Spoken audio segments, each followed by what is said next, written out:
encontramos con José Luis Moreno, director del Centro de Investigaciones Históricas de los Movimientos Sociales. Don José Luis, ¿cuál y por qué es el origen del movimiento armado aquí en México? Bueno, mira, lo que sucede es que regularmente se piensa que el movimiento armado en México... ¿Podrá subir un poquito más la voz, por favor? Sí,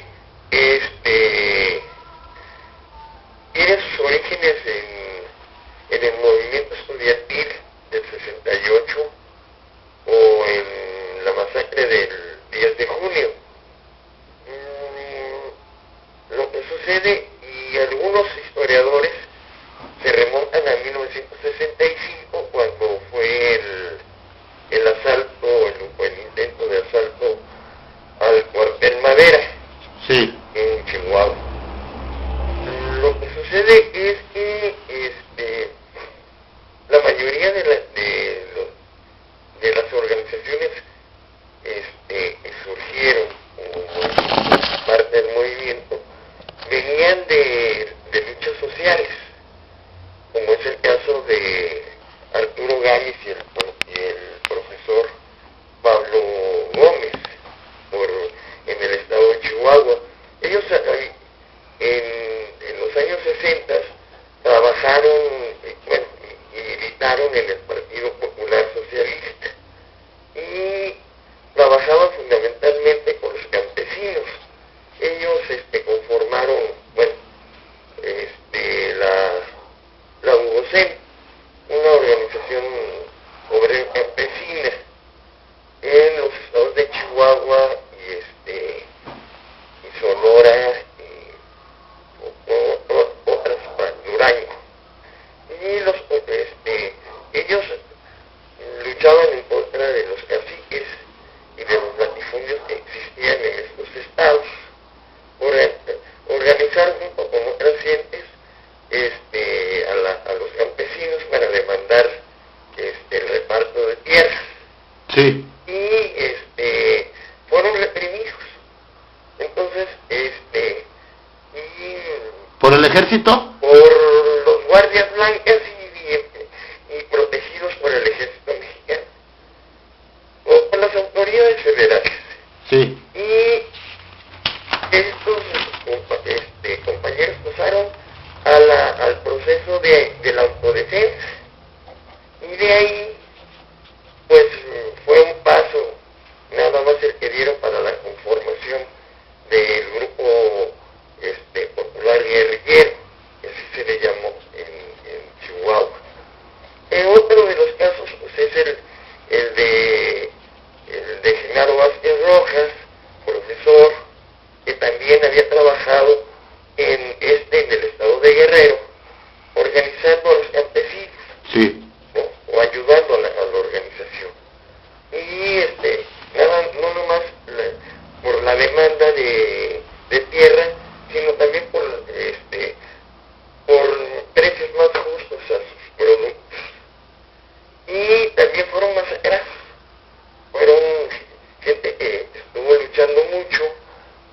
Conformaron a mediados de los 60 la Asociación Cívica Guerrerense, que fue el primer paso, y dieron la lucha contra uno de los contra el gobernador, tanto así que lograron que renunciara. Pero sin embargo siguieron en la lucha y los siguieron reprimiendo.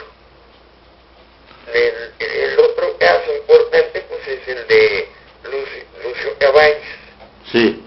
Y pues era un profesor que también estaba con las luchas populares, pasó lo de Atoyac de Álvarez,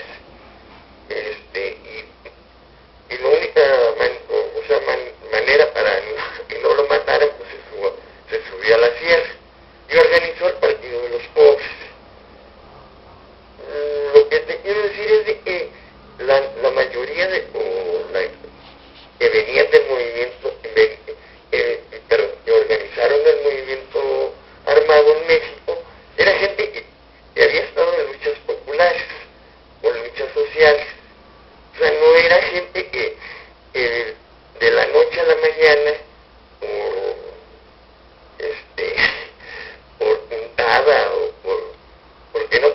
de hacer, se conformó como organizaciones guerrilleras, ¿no? Oiga, Ajá. yo tengo mucho interés, por ejemplo, en Azararo. ¿Qué encontró usted en Azararo en los archivos?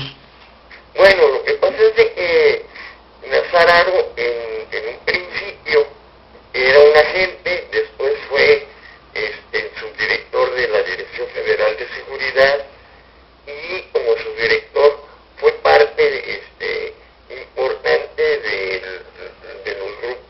del combate contra los movimientos armados, ¿no? Y posteriormente pues está la cuestión de que fue director de la Dirección Federal de Seguridad, ¿no? Y cuando estaba en ese periodo, el señor lo detuvieron allá en Estados Unidos porque estaba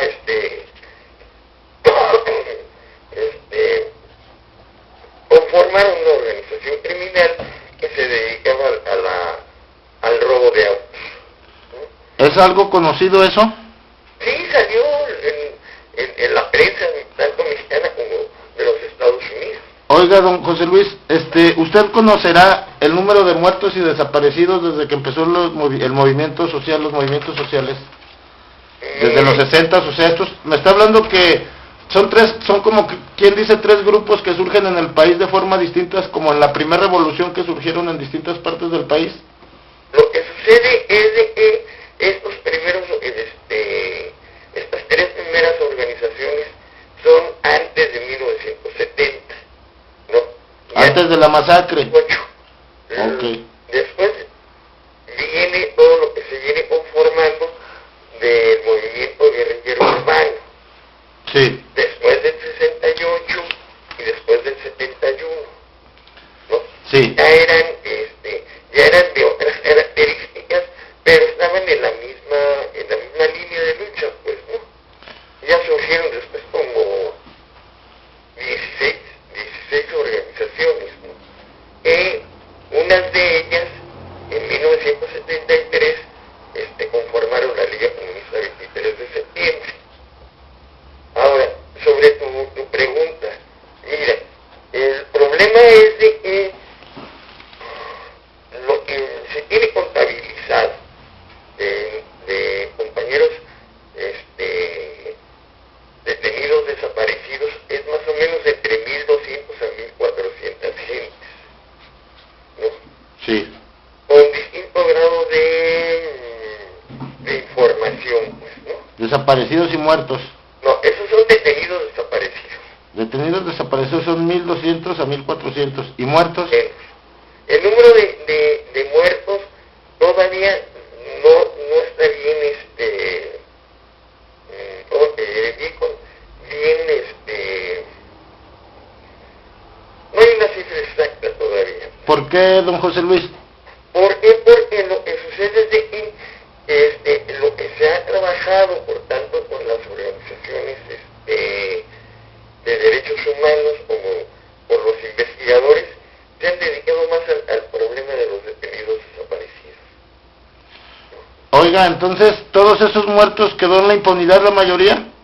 O, pues prácticamente todos, ¿no? O sea, o sí, o ya con que hayan detenido, por ejemplo, a Echeverría y eso ya hubo justicia, ¿o qué pasa? Bueno, el problema es de que cuando se conformó la Fiscalía Especial para los Movimientos Sociales del pasado, esta hizo supuestamente un trabajo ministerial bastante deficiente, y cuando se hicieron las consignaciones, principalmente por lo del movimiento del 68 y por lo de la matanza del 71,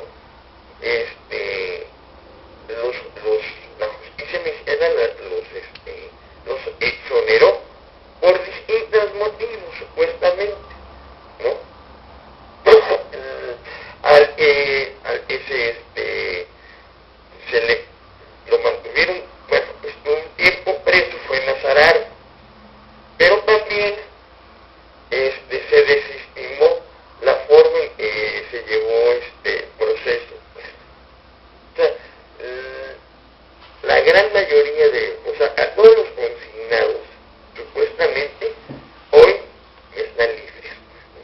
No hay ningún preso o hay una sentencia condenatoria contra ninguno de los violadores de los derechos humanos entre los años 60, 70 y 80. Que son gente de la DFS y de la DFS, del Ejército Mexicano. ¿Usted tendrá nombres? Bueno, pues está también Luis de la Barrera, que fue el que estuvo antes de director en Azararo, ¿no? Está Hermosillo, está el otro general que era Chaparro, ¿no? O sea, hay una serie de gente agentes que debían haber estado presas por violación a los derechos humanos en aquellos años y nunca se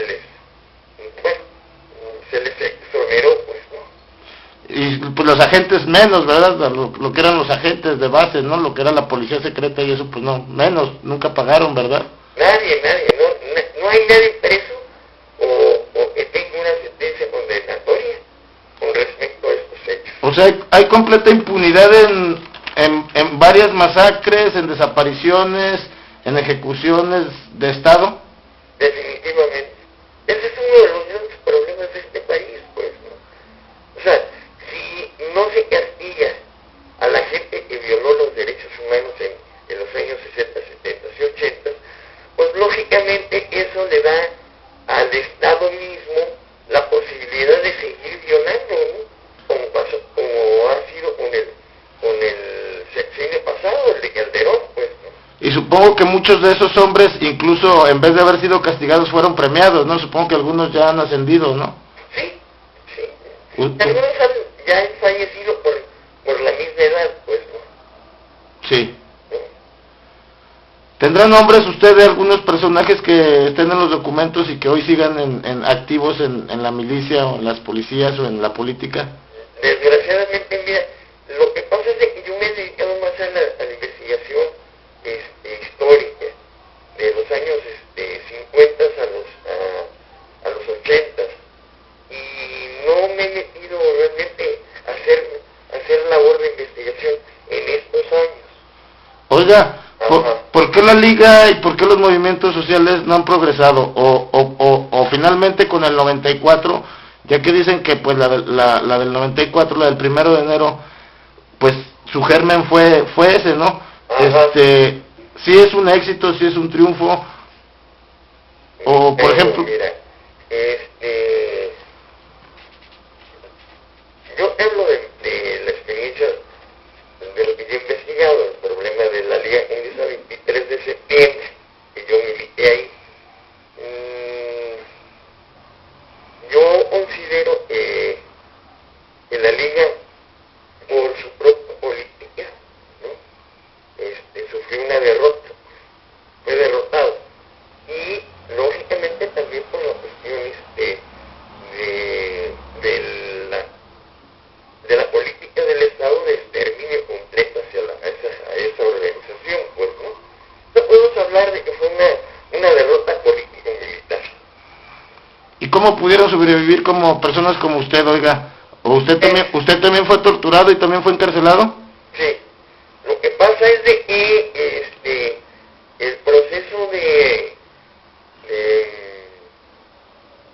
represión se comenzó o sea, fue más agudo después de más o menos en mediados de 1975 en adelante. Yo te puedo comentar, el último grupo, gran grupo de detenidos de la Liga Unisa 23 de septiembre fueron presentados el 17 de junio de 1975. Constaba de 8 hombres y 3 mujeres. Sí. Pero el grupo era más grande porque en ese periodo, el periodo de detención comienza a finales de mayo, perdón, de abril a junio. O sea, en el lapso de esos 2 meses y fracción, fuimos detenidos 11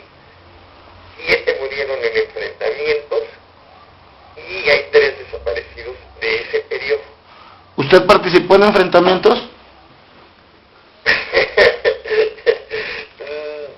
Eso está en mis memorias, después ya las publicaré algún día.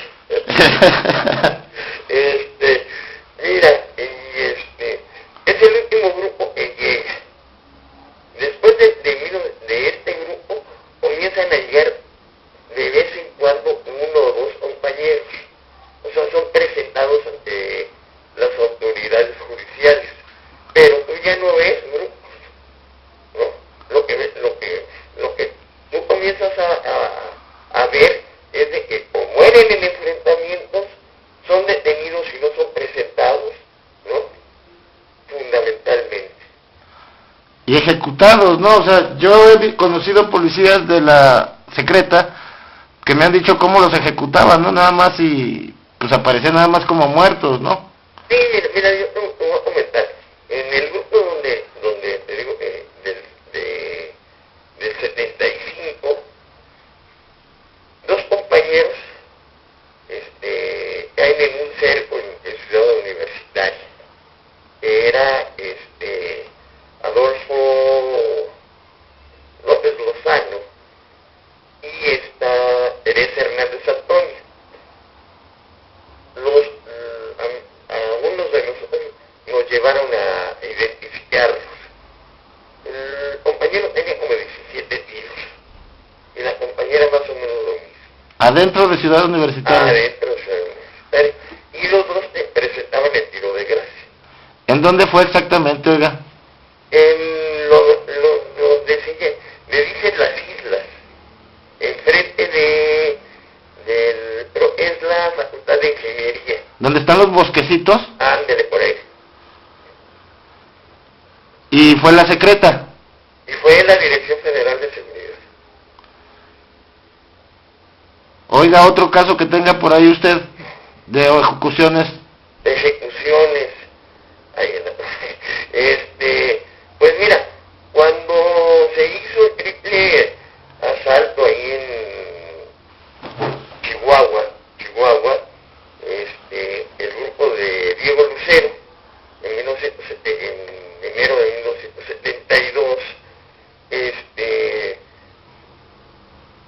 un caso de ejecución extrajudicial es precisamente el de Diego Lucero, que es un caso que ya está en la Corte Interamericana de Derechos Humanos. ¿Cuántos casos hay en la Corte? Bueno, pero en la comisión, ahorita están en la comisión. ¿En la Comisión Interamericana? La Comisión Interamericana, después pasan a la Corte. Pero en la Corte ahorita hay de 10 a 15 casos, más o menos. ¿Recuerda usted los nombres? Bueno, está el de Diego Lucero, está el de una familia, ahí no se me van los apellidos, pero está el caso de la desaparición de David Jiménez Fragoso, y esta familia ahorita. Permíteme un momentito, si puedes. Sí. Oiga, Epa. pues fíjese que se me está acabando la pila y se me hace que con usted voy a tener mucho que hablar. Ajá.